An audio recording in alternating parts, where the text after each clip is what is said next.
Namhlanje ngizokhuluma ngento mhlawumbe ezongibangela ukukhuluma kanti angithanda ukukhuluma. Ngiyathanda ukukhuluma kodwa ngifuna mase kuza kumina sekuzongibhokoza. Kodwa anyways ngithi angiphawule ngalento kaSamkelo umfokashezi noSisimbali. Le nto leya ize neproof eningi about umuntu wesifazane noma ngezinto engihlezi ngizibona zenziwa umuntu wesilisa ezenza empilweni yesifazane maqede umuntu wesifazane masebe umuntu wesifazane. Angifuni ukukhuluma ngathi ngiyamazi uMbali, angimazi mina uMbali, angaze ngimbone futhi asikazihlangana asikhulume. Ikahle kahle ngiyamphaphela futhi ngimphaphela ngempela, anginalungelo lokuphawula but ngoba impilo yabo bayithathile bayibeka on social media, so therefore wonke umuntu unayo umbono kulesimo esikhona njengamanje esingazi ukuthi content noma ngempela yiqiniso. Kodwa mina engizokhuluma ngakho engikubone ngamehlo enyama, engibona kungikhandela ubufakazi obuthile. Uyazi ukuthi uSamkelo mayisondela ethinta uMbali beyibrand ebingakhazimuli, angeke sikufihle lokho. The way ebesibrand ngakhona, uma bekade bekhona kade bemthanda, bebeyithanda ibrand yakhe ingakhazimuli injalo, bengayona ibrand ebikhazimula. Asike sithi ubengazibrandile njengomuntu ukuthi uyislay queen noma uyibrand njengomuntu oclean, yabo. Ubeyibrand yokuthi akanandaba nalutho. Bhemele isinemfu sakhe sibhema online, zonke lezi zinto engiyibona online, bhemele isinemfu sakhe sibhema online, ekhulumeze biphe, ephendula abantu, bethi uyinuku, ethi pho kunani, bethi mubi, ethi pho kunani. Yabo, Samkelo wafika wayicaphuna leya brand kaMbali, wayithatha wayimatanisa nebrand yakhe. Maqedwe uSamkelo wenza into akajwayele ukuyenza esimazi ngayo, eyenza akaneminyaka eyenza, ukuthatha abantu besifazane ekhande ngabe i-content yama relationship, which is ama relationship amaningi osawubona trend ako social media yizithawe eqiniso noma ukudlala, kodwa lawa yi-content. Umuntu owaqala lo mfana wakashezi Samkelo. Hayi, wayithatha Samkelo ibrand. Ukukhula kwaSamkelo bekusho ukukhula kwalengane, which means wathatha uSamkelo ibrand yalengane wayincikisa ngci nebrand yakhe. Whatever ubeqonde nebrand kaSamkelo, le yangane ibikuthola and yashintsha ibrand yalengane. Abantu akade behlonipha uSamkelo nabahlonipha uSamkelo bathatha same respect bayishonisa kulengane. Abantu ade bengayihloniphi lengane bathatha that disrespect bayishonisa Samkelo. Samkelo umfunana usibanibani bese kuphela intombini, wabekezela uSamkelo wayigeza ibrand, egeza yalengane ephinde egeze yakhe, wavala umlomo, waphika nokuthi uyayazi into akayenzayo. Bakhula uSamkelo noMbali, bathola amagigo uSamkelo noMbali.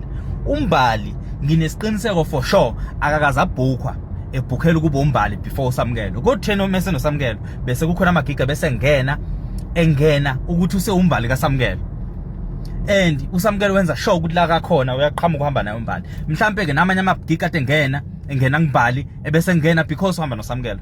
That's the fact. Yaba clean ibrand kaMbali.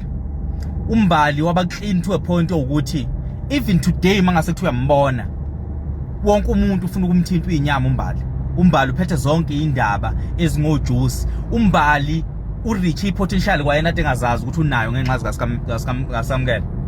uMbali ubengazazi ukuthi uyilento akayiyo to a point ukuthi uMbali ufunda into eziningi nge-content creation through Samkelo. uMbali is now exposed to iminyanga eminingi because of Samkelo. uMbali today uzokhula abe into enkulu because of Samkelo. But now the sad part ukuthi kukhona konke lokho akagain kuSamkelo, akukhona nokodwa ukuhlaka kubonayo okupositive okuqhamuka kulomfana. Kuphela ukugqamile ukuthi uSamkelo usemubi, usengcole ukufana njengaleya brand okoke kaMbali kudala before Samkelo. Namhla uSamkelo usemubi, ayisekho into enhle ngalo mfana. And abantu they even forget ukuthi uSamkelo uMbali umthole njani. If you can go back and uhambe landa izithombe zikaMbali, ye lento ikutshela ngokusobala ukuthi umuntu uyamthatha ngaphansi kwebridge umgeze umfake endlini akhula dlondlobala amila amaphiko abe inyoka enophapha ekhanda aqeda akunqofoze akumunca ubuchopho kuthiwa inyoka idla umnikazi wayo wayithatha iphandle wayifaka endlini namhlanje inqofoza yena namhlanje umbali is up and down kuma podcast creating i-content eshaya uSamkelo umbali wazi zonke izinto ngoSamkelo.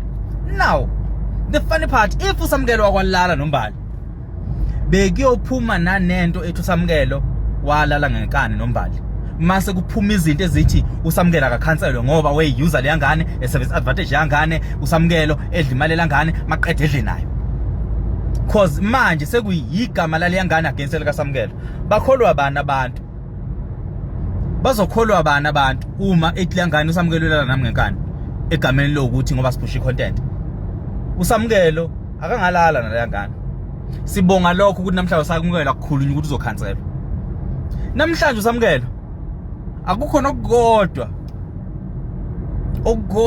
umuntu akakhumbula ukuthi kodwa uyithatha njani le brand yale ntombazana uSamkelo namhlanje abantu sebebuka lento eyiyo le brand yale ngane true uSamkelo kodwa sebemkhohlisa uSamkelo bakhala ngokuthi uSamkelo uyiyekele le ngane ngaphezulu kwezinto uSamkelo akayiveza ukuthi le ngane leya imenzeni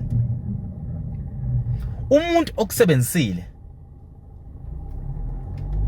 ukusebenzisa kanjani umuntu ekade vele yena ephusha lo msebenzi uSamkelo bengathatha ngisho noma yiphi intombazane because that umqondo wakhe i-idea yakhe i-content yakhe ubengathatha noma yiphi intombazane aphushe nayo to a point ukuthi uSamkelo even today ukuthi asebenze nentombazane sekungathanda ukuthi kube difficult kube nzima because wonke amandla akhe ne-energy wakuthatha wakulahlela kuleyangane leyangane inethuba eliningi lokuthi ndize kakhulu ukudlula uSamkelo ithola ama opportunities amaningi okudlula uSamkelo because why iwumuntu wesifazane izokhala manje emphakathini ikhale ngomfana oyisebenzisile uSamkelo sefana njengomuntu osebenzisa abantu besifazane so i-content kaSamkelo isifana ne-content esifile uma ezothi uyazama ukuyiqhubha eseyiqhubha nomuntu wesifazane whatever uSamkelo akazobenza kuyohleze kuthiwa wena wadlala ngombali bekhohlwe okuhle uSamkelo akakwenzela umbali uyamthatha umuntu wesifazane even asemjolweni umthatha uyitshela ukuthi uyiswidi lakho wedwa uzoyigezela yena umgeze umhloniphe njengomuntu wesifazane agezeke mase kuvuka ipotential ukuthi mina phela ngumuntu wesifazane mina I know my worth mase ethi wena uyangiyuza ngikuyuza kanjani mntana omuntu ngakuthola okwesinye isigaba ngakubeka kwesinye isigaba hayi bafowethu